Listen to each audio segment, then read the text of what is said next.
people don't realize is the last hour of my swim was probably the most painful part of my day. First question everybody wants to know is, it's now Monday, less than 48 hours after you finished your amazing 50-50-50.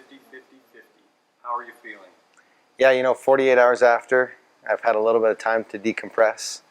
The last 2 nights I've got 10 hours of sleep. My body's still craving a ton of food, and so I've been eating a lot.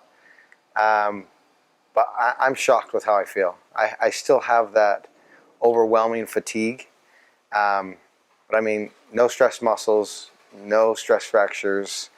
The biggest thing I'm dealing with is both hands are numb, both fingers, so my dexterity is off. And that's just nerve from all the swimming and sitting just on the bike for 7 hours a day. And so I just came from the doctors and they said that'll come back in a couple weeks and we'll be good to go. And I'm like, a couple weeks? I can't golf for a couple weeks. So hopefully that'll come back soon. And then my toes are numb. That's awesome. Yeah. So for those who may have been on Mars or something for the last 50 days, tell us exactly what you did. Yeah, myself and my family, we embarked on a journey. We started in Hawaii and then proceeded to go through all 50 states, 50 consecutive days, where we did an iron distance event in each of those states. And an iron distance event consists of a 2.4 mile swim, a 112 mile bike, and a 26.2 marathon run. So we covered 140.6 miles every single day through all 50 states. Unbelievable. What possessed you to do something like this? I hold 2 world records, and the most recent world record was 30 Ironmans through 11 countries in 1 year, all official events. And we were raising money for building dams in Africa. And a couple things happened. I didn't feel I pushed myself physically, mentally, and I didn't get the platform I wanted to raise enough money. And so I said, what's the craziest thing I can do to try to push myself mentally and physically, and then just to get people's attention so that we can raise money. And 50-50-50 just came into my mind, and I said, that's what we're doing. So what surprises did you have along the way? You go into something with a game plan, and instantly that game plan went out the window. I mean, it was chaos and minute to minute from day one. We did the first 3 Ironmans on 7.5 hours of sleep. We started in Hawaii, went to Alaska, then Washington, and so all of that sleep was on an airplane. Because of the time zone change, we had to start the first one at midnight, so I got no sleep.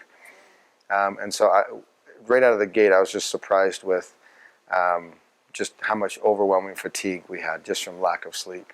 It wasn't so much the physical effort that we were putting out, it was just the minute-to-minute craziness. And then we were also surprised with how overwhelming the support and love was as we crossed the country, and how people just really came out to support us and to be inspired and empowered by what we were doing. And so it was just fantastic to see people just come out and pick us up and carry us along as we moved across the country. Was there a time you just wanted to throw in the towel? Every morning, man. I'd wake up or I'd finish the night before, and I'd be like, there's just no way I can do that again tomorrow.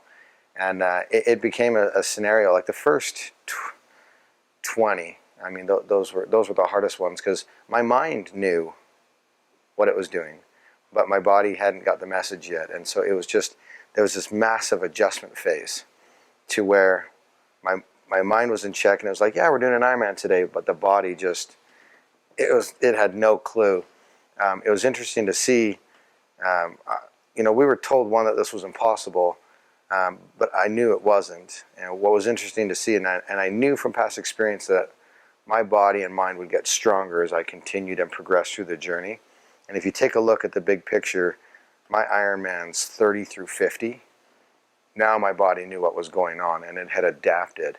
It had adapted to the fatigue, the stresses, and those were my fastest Ironmans. And it became a scenario where that's what I was doing. From 7 a.m. to 8:30 in the morning, I was swimming. From 9 to 4:30 in the afternoon, I was riding my bike. And from 5 p.m. to 11 p.m., I was running. and it became just routine. So I did 5 things. I swam, I biked, I ran, I ate food, and I slept. Those are the only 5 things I did. And it was just amazing to see how the mind and the body adjusted and got stronger.